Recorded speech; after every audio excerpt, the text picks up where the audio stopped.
علی مقام کی فکر کو سمجھو، اس پر غور کرو، بس کر دو، نیند بڑی لمبی ہو گئی، اب اٹھو اس بیداری سے، اٹھو۔ جب قومیں نافرمانی کرتی ہیں تو ملک چھن جاتے ہیں، اور کافر باری باری کر کے باریاں لگا رہا ہے، باری باری تمہیں کئی دفعہ دھمکیاں دے چکا ہے، وہ تمہارا نمبر کئی دفعہ لگا چکا ہے، اب خواب غفلت سے اٹھ جاؤ، آگ پیروں تک آ گئی ہے، ایسا نہ ہو جلا ڈالے سارا کچھ۔ حضرت سیدنا ابو ذر غفاری رو کے فرمایا کرتے تھے، جب تم نافرمانیاں کرو گے تو علاقے تمہارے ہاتھوں سے نکل جائیں گے، سو نکل گئے۔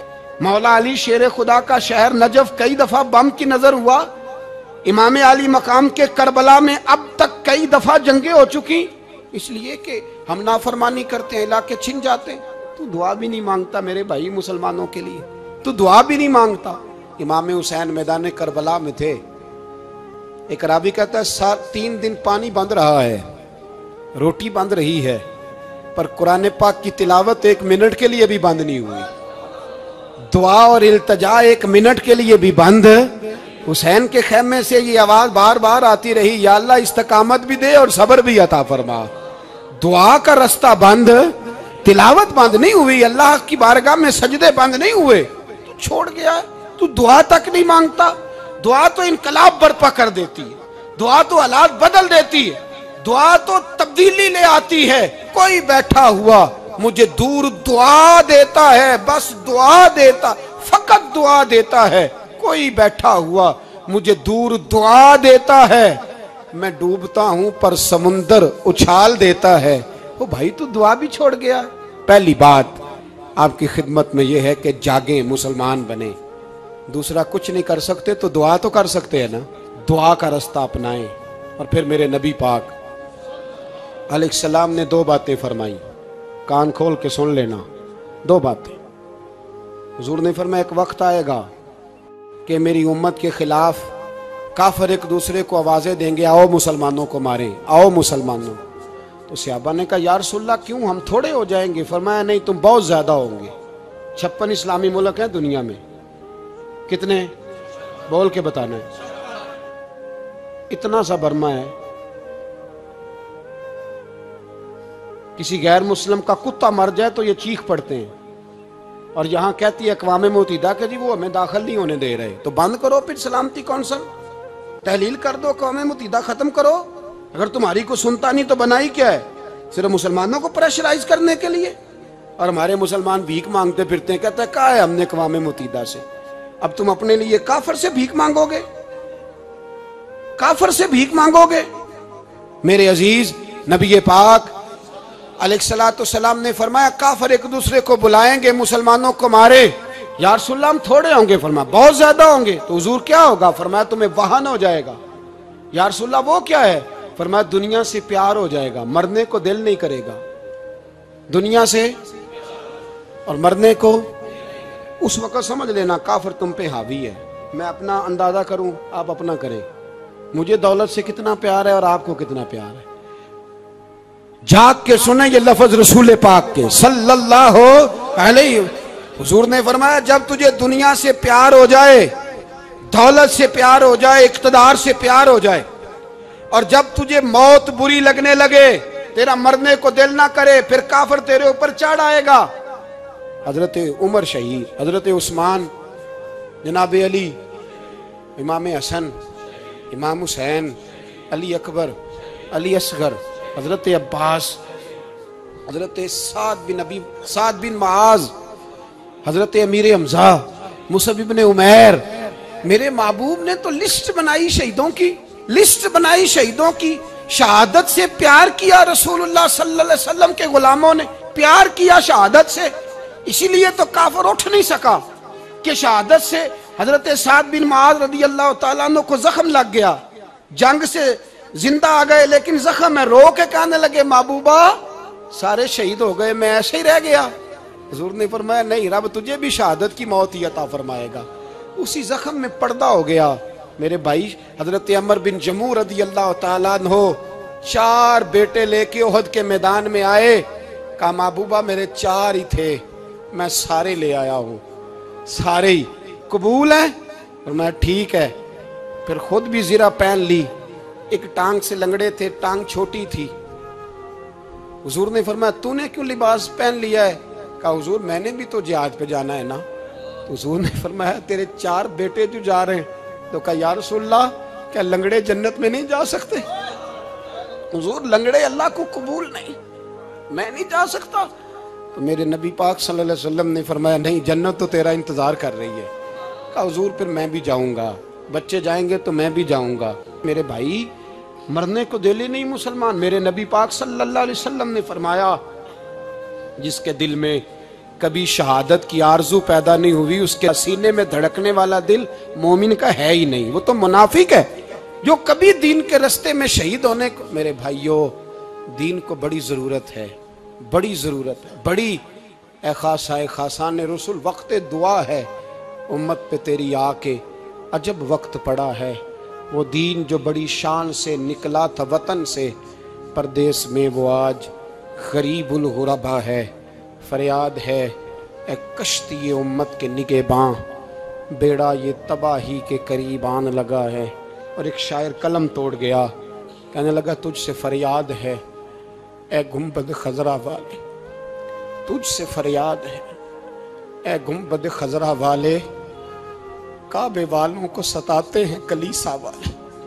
تجھ سے فریاد ہے اے گنبد خضرا. اپنے اندر دین کا درد پیدا کرو, ذوق پیدا کرو, مسلمان بن کے جینا سیکھو. جب کوئی برادری پوچھے تو کہو میں محمدی ہوتا ہوں, میں مصطفی ہوتا ہوں, میں رسول اللہ کا غلام ہوتا ہوں, میں پہلے مسلمان ہوں باقی کچھ بعد میں ہوں. خدا را اپنے گھر میں پردہ کراؤ, خدا را رزق حلال کھاؤ. اگر پردے نہ ہوں, رزق حلال نہ ہو تو جذبہ جہاد پیدا نہیں ہوتا. خدا را اپنے اندر انقلاب برپا کرو, دین کے لیے جینا سیکھو. دین بڑا تڑپتا ہے, دین بڑا روتا ہے. رسول اللہ آج تجارت کرنے والے ملتے ہیں, آج سیاست کرنے والے ملتے ہیں, دین والے نہیں ملتے, دین کے درد والے نہیں ملتے. اپیل ہے آپ سے, آج رات 2 نفل پڑھ کے اور کچھ نہ ہو سکے تو مسلمانوں کے لیے دعا ضرور کر دینا, ان کے لیے دعا ضرور کر دینا. اپنے آپ کو بیدار کرو, بیدار کرو. بھئی ہم تو آج تک اس لیے ڈر رہے ہیں کہ ہمارا چہرہ ہی نبی پاک جیسا نہیں بن سکا, تو داڑھی رکھنے میں بھی ہم ڈرتے ہیں, نمازی بننے, مسجد آباد کرنے میں, مسلمان کہلانے میں بھی تو خوف ہے. تو بتلاؤ نا اس سے آگے بات کب چلے گی؟ جہاد کی بات تو بڑی آگے جا کے. بدل جاؤ, رسول اللہ کا غلام بن کے جینا سیکھو. نبی پاک صلی اللہ علیہ وسلم کی غلامی کا پٹا اپنے گلے میں ڈالو. یہی امام حسین کی سوچ ہے, یہی امام علی مقام کا پیغام ہے. اس کو کبھی فراموش نہ کرنا. امام حسین ہمیں بتا گئے سارا کچھ لٹ جائے پر دین کے اندر کوئی نقص واقعہ نہ ہونے پائے. کوئی شرابی, کوئی بے ایمان, کوئی لٹیرا کبھی اس کے سپورٹر نہ بننا. ہمیشہ وہ کسی شاعر نے کہا تھا ہم سے نہ رقم ہوں گے قصیدے یزید کے. کسی نے کہا کسی ظالم نے میری سپورٹ کر, میری بات کر, تو اس نے کہا ہم سے نہ رقم ہوں گے قصیدے یزید کے, کیونکہ ہم لوگ تو حسین کے سیرت نگار ہیں. ہم لوگ تو حسین کے سیرت نگار ہیں. یہ محرم کے جو دن ہے یہ انقلاب کے دن ہے, رونے پیٹنے کے نہیں, انقلاب کے دن, جذبوں کی بیداری کے دن, ظلم کی آنکھوں میں آنکھیں ڈالنے کا جذبہ پیدا کرنے کے دن. اس کو اسی رنگ میں لو. اے خالق کائنات, اپنے